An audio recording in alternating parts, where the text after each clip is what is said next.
But Farrel wasn't always so attentive to men. In fact, for years he focused almost exclusively on women's issues, rubbing shoulders with feminist leaders like Gloria Steinem.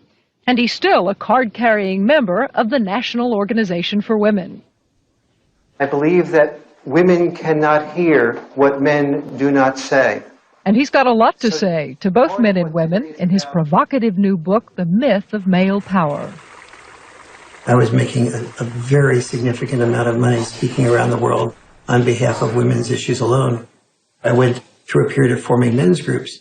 And then when I listened to them, I thought, well, gee, this will be really helpful to present to audiences so that they can understand not only women's side, but men's side too, because I was really totally in the feminist camp.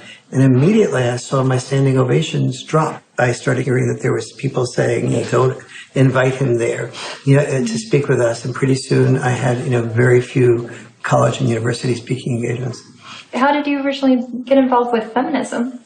Where did that all begin? I was doing my doctorate in political science at NYU in the late 60s, and the women's movement surfaced.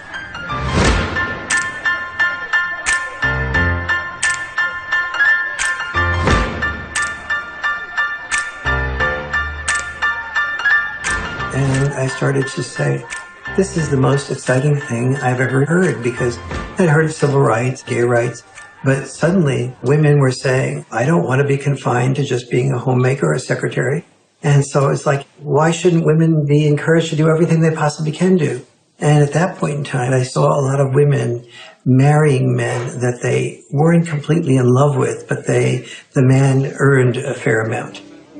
And so I thought, that's just a form of prostitution extended over a lifetime. How depressed that must make a woman.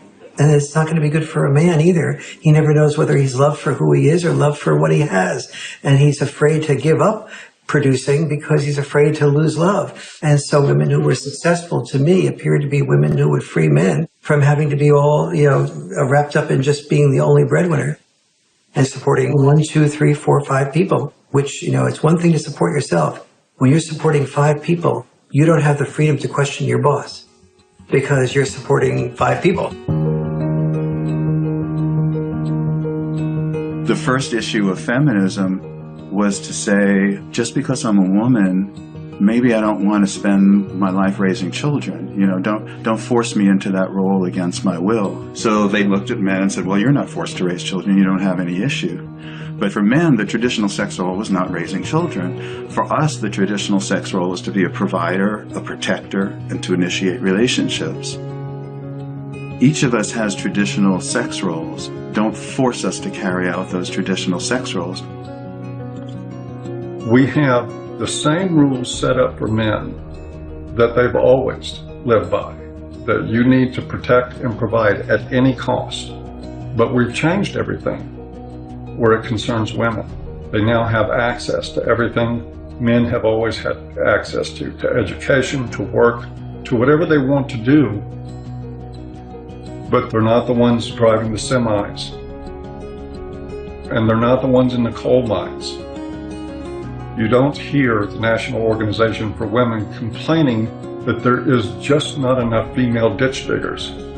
It is still men carrying the lion's share for what it takes to operate and maintain this society. And it is still the expectation that if somebody's going to go down with the ship, it's going to be men.